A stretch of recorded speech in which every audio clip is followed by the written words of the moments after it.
Hello મિત્રો, સ્વાગત છે અમારા નવા વ્લોગ ની અંદર ને આજે આપણે આવી ગયા છીએ વરસાદમાં નાહવા નહીં આયા, પણ આજે બનાવ્યું ને અહીંયા ઉપર બેસવા માટે આ છાપડું ધાબા ઉપર બનાવ્યું પણ એને કાઢવું પડશે કેમ કે તાલપત્રીમાં એક નાનો એવો ફોલ્ડ આવ્યો કેમ કે અમુક જગ્યાએ ગેપ અને ચોટાડેલા આવ્યા તો પછી રિપ્લેસ કરવા જવાની તો આને પેલા કાઢશું પછી નવેસરથી લગાવશું, તમને બતાવું છું. વિડીયોમાં એન્ડ સુધી બન્યા રહેજો અને તમારે ત્યાં કેવો વરસાદ કમેન્ટ જરૂરથી કરી દેજો. અત્યારે તો વાતાવરણ કંઈક આવું મસ્ત વાતાવરણ થયું ગયો જઈએ.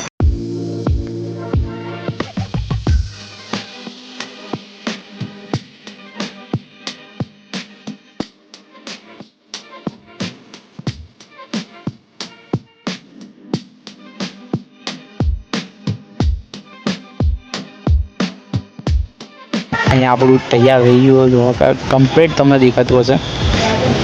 ખાલી થોડું એવું ઉપરથી ડાળ કમ્પ્લીટ કરવાનો બાકી તો બધું રેડી થઈ ગયું. હું અહીંયા ફોન પર લઈને એટલે છત્રી લઈને ઊભો, બાકી હું બી ભીનો થઈ ગયો જો થઈ ગયું ને ભીનો એના કારણે છત્રી લઈને ઊભો કેમ કે ફોન આપણો પલ્લે નહીં. બસ અને સામે જો સિંગ રેડી થઈ ગઈ તો આપણે જઈએ સિંગ ખાવા ગરમ ગરમ. ઠંડી તો લાગતી નહીં પણ પવન મસ્ત ચાલી રહ્યો. અને આપણે જે આગ જે બાંધવાનું કારણ ને મેન શું કારણ ખબર? આપણું મેન કારણ એ કે આપણા જે સીડીમાં છાંટા પડે ને એ ના પડે અને પ્લસ આપણા બે ખાટલા એ રહેતા હતા ને એ હચવાઈ જાય, મતલબ ખાટલા એના કારણે. અને ખાટલા હચવાઈ જાય એટલે બધું રેડી થઈ જાય. હવે આપણે બધું રેડી થઈ ગયું અહીંયા. હવે જઈશું નીચે અને આપણને બોલાવો, ચલો જઈએ. દેખાતું નહીં વાદળાના કારણે જો ઢકાઈ ગયું, બહાર આવ્યું.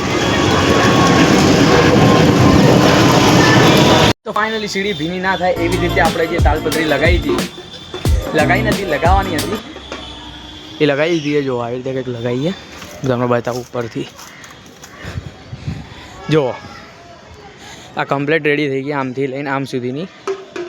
એના કારણે તમને ફાયદો હું તમને કહું અમારા માટે પણ પછી હેડો જો આના ઉપરથી આમ જતી રહી એના કારણે આ પતરામાં જે કાણા હોય ને એના નીચે પાણી પડતું હતું તો એ બચી જશે.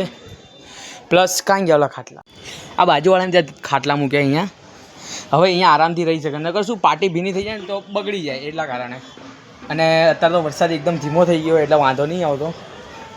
અને હવે ખાટલા ધીમે કરીને લઈ લઈશું ને. અત્યારે હું છત્રીને મારી સ્ટીક લઈને હું જઉં નીચે. અને અત્યારે તો થોડું જુઓ ને હવે વરસાદ આવવા જેવું વાતાવરણ થયું હોય થોડું ઘણું. તો ચલો જઈએ. આજના બ્લોગમાં આટલું જ. ફરી મળીશું નવા બ્લોગની સાથે. બધાને જય માતાજી, જય શ્રી કૃષ્ણ. આજનો બ્લોગ જો ગમે તો લાઈક એન્ડ સબસ્ક્રાઈબ કરવાનું ભૂલતા નહીં. ચેનલમાં જેટલા નવા હોય સબસ્ક્રાઈબ જરૂરથી કરી લેજો. મારા આવા નવા બ્લોગ આવતા રહેશે. અને હજી આપણે હું પાછળ જે ક્લિપ નાખું જરૂરથી જોઈને જજો કેમ કે ત્યાં અમારા બહાર કેટલું પાણી ભરાયું હતું ને તમને જોવા મળશે. બસ કંઈ નહીં, આજના બ્લોગમાં એટલું. Bye bye. ફરી મળીશું નવા બ્લોગની સાથે. બાય.